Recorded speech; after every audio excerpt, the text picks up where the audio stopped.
CPIM നേതാവ് സിയാദിനും കുടുംബത്തിനും നേരെ ഗുണ്ടാ സംഘത്തിന്റെ ആക്രമണം. 3 പേർക്ക് പരിക്കേറ്റു. സിയാദ്, സഹോദരൻ ഷംനാദ്, പിതാവ് കുഞ്ഞുമോൻ എന്നിവർക്കാണ് പരിക്കേറ്റത്. സംഘത്തിലെ ഒരാളെ അറസ്റ്റ് ചെയ്തു. കുലശേഖരപുരം കടത്തൂർ സ്വദേശി മുഹമ്മദ് യാസീനാണ് കരുനാഗപ്പള്ളി പോലീസിന്റെ പിടിയിലായത്.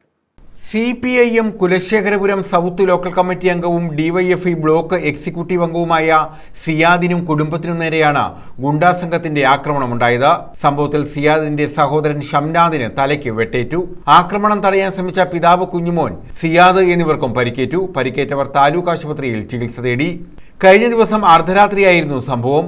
മുൻവിരോധത്തെ തുടർന്ന് യുവാവിന്റെ വീടിന് മുന്നിൽ ഗുണ്ടാസംഘം ഭീകരാന്തരീക്ഷം സൃഷ്ടിക്കുന്നത് കണ്ട് ഇറങ്ങി വന്ന സിയാദിനും കുടുംബത്തിനും നേരെ ഇവർ ആക്രമണം നടത്തുകയായിരുന്നു. സംഘത്തിലെ ഒരാളെ പോലീസ് അറസ്റ്റ് ചെയ്തു. കുലശേഖരപുരം കടത്തൂർ സിയാമൻസിലിൽ 25-കാരനായ മുഹമ്മദ് യാസീനെയാണ് അറസ്റ്റ് ചെയ്തത്. സംഭവത്തിന് ശേഷം ഒളിവിൽ പോയ കൂട്ടുപ്രതിക്കായി അന്വേഷണം നടത്തുകയാണെന്നും ഉടൻ പിടിയിലാകുമെന്നും കരുനാഗപ്പള്ളി പോലീസ് പറഞ്ഞു. കഴിഞ്ഞ ദിവസവും ഗുണ്ടാ സംഘങ്ങൾ കരുനാഗപ്പള്ളിയിൽ ഏറ്റുമുട്ടി ഭീകരാന്തരീക്ഷം സൃഷ്ടിച്ച സംഭവം ഉണ്ടായിരുന്നു. SHO ബിജുവിന്റെ നേതൃത്വത്തിലുള്ള സംഘമാണ് പ്രതിയെ പിടികൂടിയത്. News bureau, Karunagappally.